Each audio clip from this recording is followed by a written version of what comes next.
नमस्कार विद्यार्थी मित्रों, आज दिनांक 1 जनवरी 2021। आज हमारे नए साल की शुरुआत हुई है। सर्वप्रथम मैं आप सभी को नए वर्ष की शुभकामनाएं देती हूँ। उम्मीद करती हूँ कि ये जो नया साल आया है आप सबके लिए खुशी और ढेर सारी खुशियाँ लेकर आए और आप सबकी जो इच्छाएं हैं, स्कूल आने की इच्छा है, वह सब जल्दी ही पूरी हो। हम भगवान से प्रार्थना करेंगे कि जल्दी हमारे स्कूल शुरू हो जाए और हम पहले की तरह साथ मिलकर पढ़ाई करें। ठीक है। हमारी पिछली तासिका को मैंने दूसरी इकाई का चौथा पाठ आपको पढ़ाया था, शब्द संपदा। पाठ बड़ा होने के कारण 2 हिस्सों में बांटा गया था। आज हम 5वीं कविता पढ़ेंगे, बसंत गीत। पेज नंबर 39 आपको निकालना है। कविता 5वीं, बसंत गीत, पेज नंबर 39। सुनो, पढ़ो और गाओ। इसके लेखक हैं चंद्र प्रकाश चंद्र, जिनका संक्षेप में परिचय दिया है। उनका जन्म हुआ 3 अक्टूबर 1957 को बुलंदशहर, उत्तर प्रदेश के बुलंदशहर में। जिनकी रचनाएं हैं ख्याल, ऊपर और ऊपर। उन्होंने लघु कथा लिखी है जिसका नाम है ख्याल, ऊपर और ऊपर। उन्होंने टेलीफिल्म भी बनाई है, गीत लिखे हैं, बाल गीत लिखे हैं आदि। उनका परिचय करते हुए हम देखेंगे कि ये जो चंद्र प्रकाश चंद्र जी हैं, इनका नाम है चंद्र प्रकाश और उन्हें सिर्फ चंद्र भी कहा जाता है। वे एक कवि, लेखक, निर्देशक और अभिनेता, ऐसी उन्होंने बहुप्रतिभा निभाई हैं और वे बहुप्रतिभा के धनी हैं। आपने विविध पत्र पत्रिकाओं में लेखन किया है। विविध पत्र पत्रिकाओं में भी उन्होंने लेखन किया है।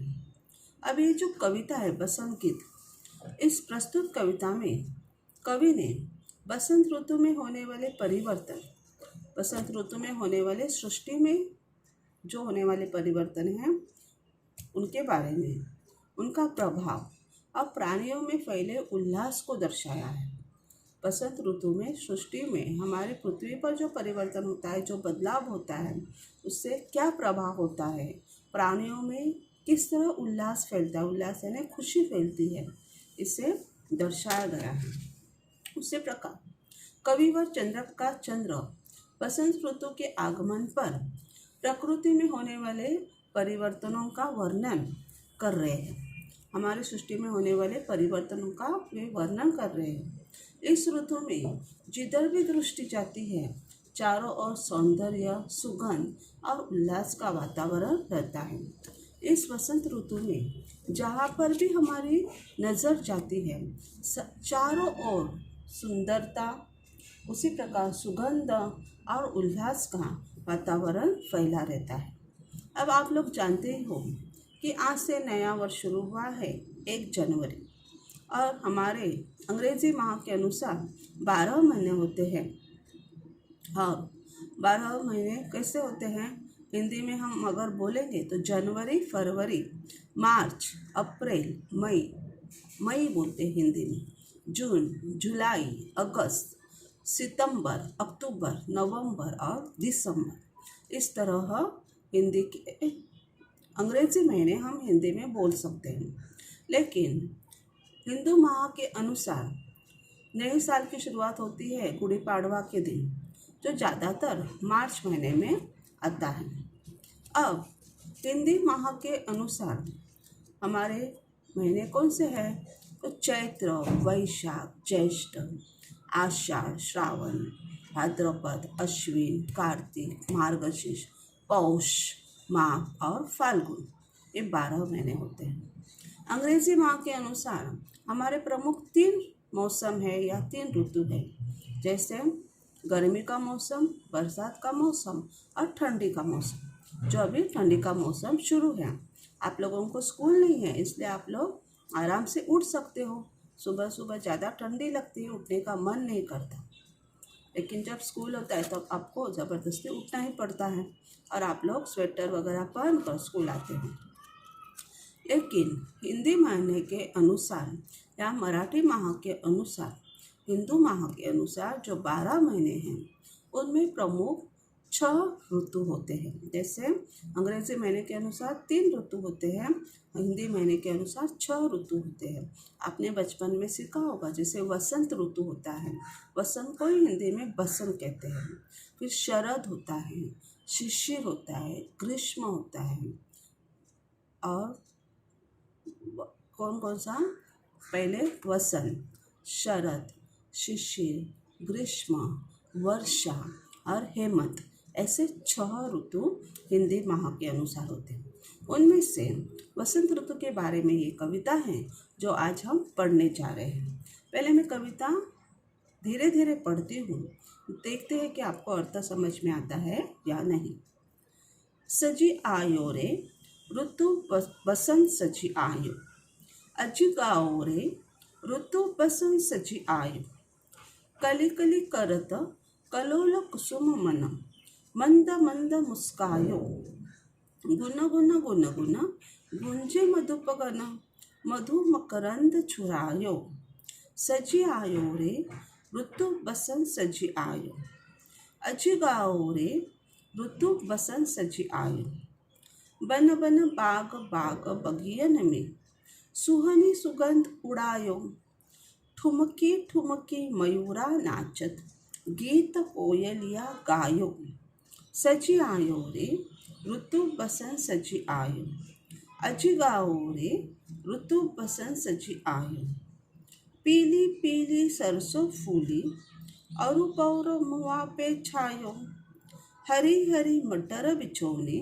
ऊपर अमित रंग बरसायो, सजी आयो रे ऋतु बसंत सजी आयो, अजी गाओ रे ऋतु बसंत सजी आयो। अब इस कविता का मैं आपको सरल हिंदी में अर्थ बताती हूँ। कवि चंद्र प्रकाश जी हमें कह रहे हैं कि सजी आयो रे ऋतु बसंत सजी आयो।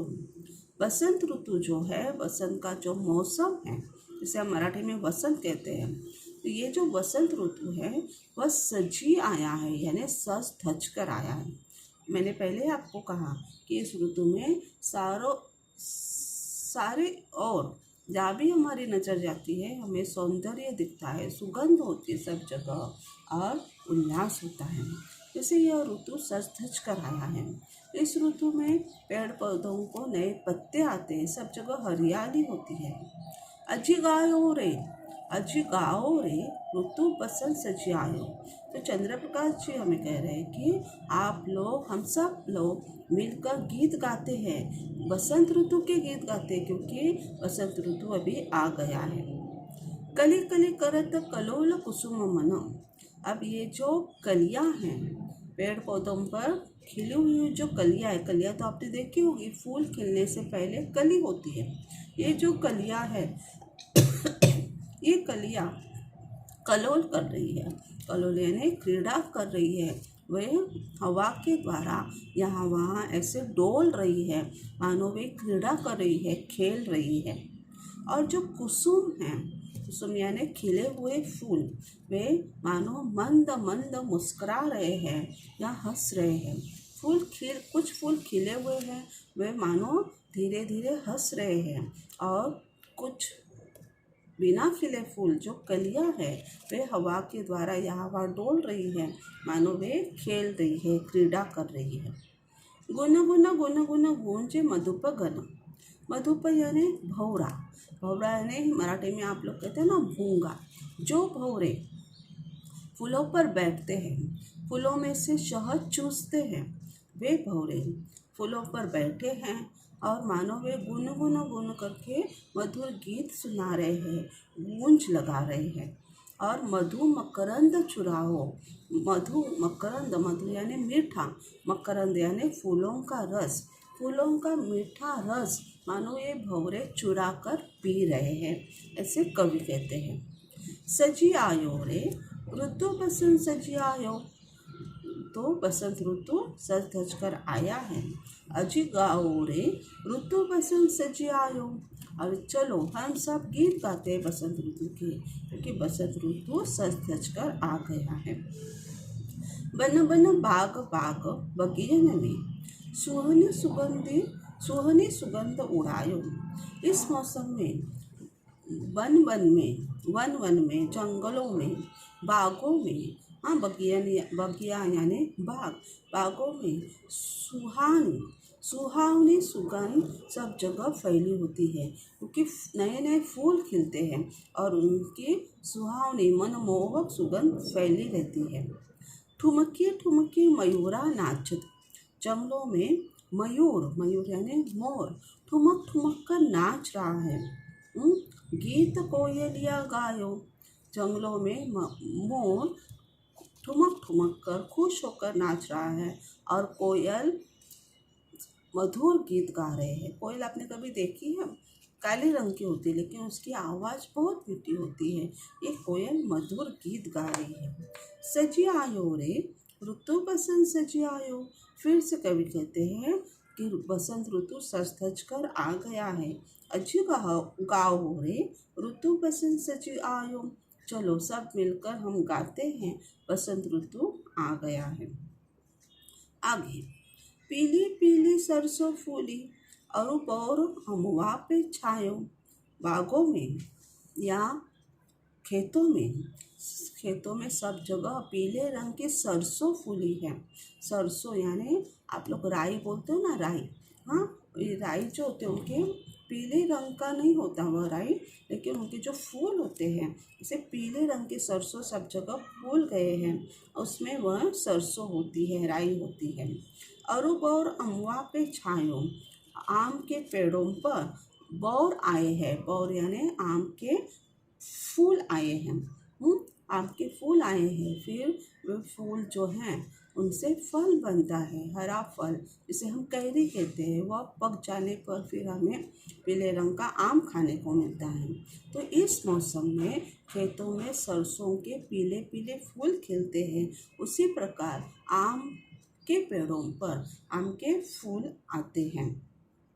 हरी हरी मटर बिछोने ऊपर अमित रंग बरसायो। उसी तरह खेतों में हरी हरी मटर जानते हो आप लोग? मटर जिसकी सब्जी बनती है। आप लोगों को जो पसंद है पाव भाजी, जिसमें वह मटर इस्तेमाल होता है।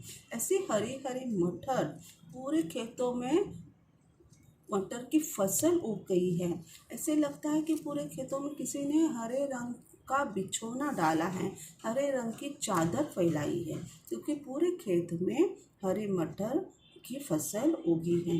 और जिस कारण ऊपर अमित रंग बरसायो, इस तरह पूरे खेतों में असीमित रंग बरस गया है, बरसा हुआ हमें दिख रहा है। सजी आयो रे ऋतु बसंत सजी आयो। फिर से कवि कहते हैं सज धज कर बसंत ऋतु आया है। अजी गायो रे ऋतु बसंत सजी आयो। चलो हम सब मिलकर बसंत ऋतु का गीत गाते हैं कि बसंत ऋतु आया है। मुझे लगता है आपको कविता समझ में आ गई होगी। अब कविता आप लोगों को मेरे बाद एक बार गानी है और फिर कल परसों रोज एक बार घर पर कविता गाकर तैयारी करनी, ठीक है? बोलो। Page number 39। बोलना है, सुनो पढ़ो और गाओ। मैं बीच में क्यों रुकती हूँ? क्योंकि आपको वहाँ बोलना है। पाठ 5 बसंत गीत। चंद्र प्रकाश चंद्र। सजी आयो रे ऋतु बसंत सजी आयो। बोलो। अजी गाओ रे ऋतु बसंत सजी आयो। कली कली करत कलोल कुसुम मन। बोलो। मंद मंद मुस्कायो। गुन गुन गुन गुन गूंजे मधुप गन। मधु मकरंद चुरायो। सजी आयो रे ऋतु बसंत सजी आयो। अज गाओ रे ऋतु बसंत सजी आयो। बन बन बाग बाग बगियन में सुहनी सुगंध उड़ायो। मैं रुकने के बाद आपको गानी है कविता। ठुमकी ठुमकी मयूरा नाचत, गीत कोयलिया गायो। सजी आयो रे ऋतु बसंत सजी आयो। अज गाओ रे ऋतु बसंत सजी आयो। पीली पीली सरसों फूली, अरूब और अमवा पे छायो। हरी हरी मटर बिछोने, ऊपर अमित रंग बरसायो। सजी आयो रे ऋतु बसंत सजी आयो। अज गाओ रे ऋतु बसंत सजी आयो। कविता रोज एक बार आपको गानी है ताकि वह आपको अच्छी तरह से समझ में आ जाए या बोलने के लिए आ जाए। अभी इस कविता का फिर से एक बार अर्थ मैं आपको बताती हूँ। कविता का परिचय है। कविवर चंद्र प्रकाश चंद्र वसंत।